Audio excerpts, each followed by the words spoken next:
Savukku Shankar matter ஒரு end card இல்லாம போயிட்டே இருக்கு பாருங்களேன்.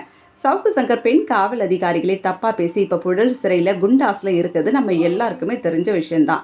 அவரோட அம்மா கமலா தொடர்ந்து ஆட்கொணர்வு மனுவை மெட்ராஸ் ஹைகோர்ட்ல போட்டுட்டே வராங்க.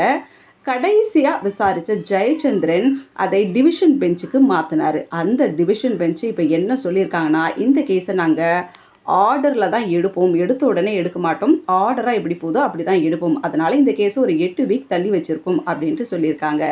சிறையில சவுக்கு சங்கரை தாக்குனாங்க அப்படின்ட்டு சவுக்கு சங்கர் சொல்ல, நீங்க வேணும்னா ஸ்டேட் கவர்மெண்ட்டை அப்ரோச் பண்ணிக்கோங்க. டெம்பரவரி ரிலீஸ்க்கு அவங்க என்ன சொல்றாங்களோ அப்படியே ஃபாலோ பண்ணிக்கோங்க அப்படின்ட்டு சொல்லி அனுப்பிட்டு இருக்காங்க. மொத்தத்துல சவுக்கு சங்கர் இப்போதைக்கு வெளியே வர முடியாது அப்படின்னு தான் தோணுது. சுப்ரீம் கோர்ட்டை சவுக்கு சங்கர் ஒருவேளை அப்ரோச் பண்ணுவாங்களோ, அவங்க தரப்பு ஒருவேளை அப்ரோச் பண்ணலாம் அப்படின்ட்டு எதிர்பார்க்கப்படுது. ஸோ பார்த்தீங்கன்னா, நான் ஸ்டார்ட்டிங்கில் சொன்ன மாதிரியே இந்த மேட்டர் முடிவே இல்லாமல் போயிட்டுருக்கு. என்னதான் முடிவுக்கு வரப்போகுது அப்படின்றத கூடிய சீக்கிரத்தில் நம்ம வெயிட் பண்ணி பார்க்கலாம். ஸோ நீங்கள் அதுக்கு தொடர்ந்து எங்கள் சேனலோட இணைந்திருங்க. க்ரானிக்கல்ஸ் தமிழ் சேனலை சப்ஸ்கிரைப் பண்ணுங்க.